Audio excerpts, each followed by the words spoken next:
Assalamualaikum warahmatullahi wabarakatuh.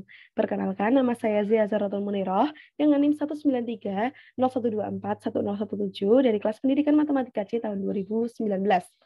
Di sini saya akan memaparkan mengenai artikel ilmiah mengenai analisis kemampuan spasial matematis siswa SMP SMA pada materi geometri ruang.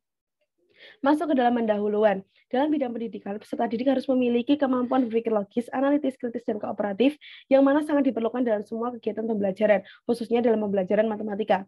Menurut Gardner yang dikutip dalam Mukaromah, ia mengembangkan banyak teori kecerdasan, antara lain kecerdasan linguistik, logika matematika, spasial, kinetik, interpersonal, intrapersonal, lingkungan, dan kecerdasan eksistensial. Berdasarkan kedelapan kecerdasan tersebut, yang berperan penting dalam pembelajaran geometri adalah kecerdasan spasial atau kemampuan spasial. Masuk ke dalam metode penelitian. Penelitian yang saya gunakan adalah penelitian SLR atau Systematic Literature Review dengan data terpublikasi dalam rentang 10 tahun terakhir.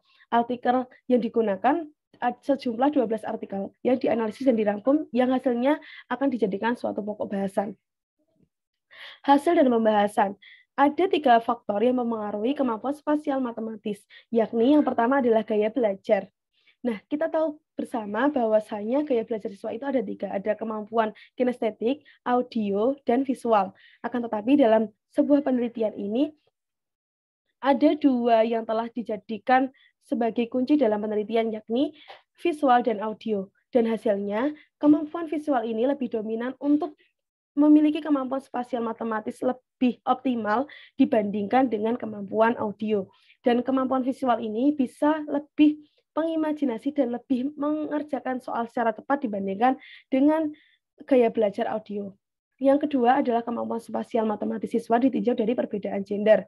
Kita ketahui bersama gender ada laki-laki dan perempuan. Dalam kemampuan spasial matematis ini, laki-laki lebih optimal dan lebih unggul dibandingkan perempuan. Akan tetapi perempuan bisa menjelaskan, sedangkan laki-laki hanya bisa menjelaskan strategi yang digunakan. Selanjutnya adalah kemampuan spasial matematis siswa yang ditinjau dari kemampuan siswa.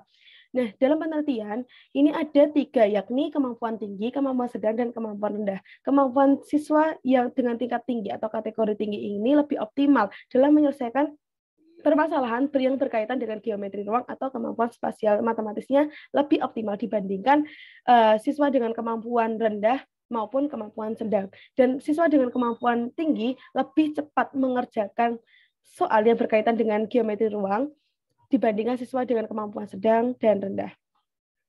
Kesimpulan yang dapat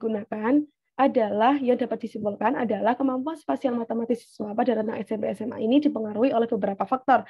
Ada 3 faktor, yakni ada faktor gaya belajar, faktor gender, dan faktor kemampuan siswa. Mungkin cukup sekian dari yang saya paparkan. Saya akhiri. Wassalamualaikum warahmatullahi wabarakatuh.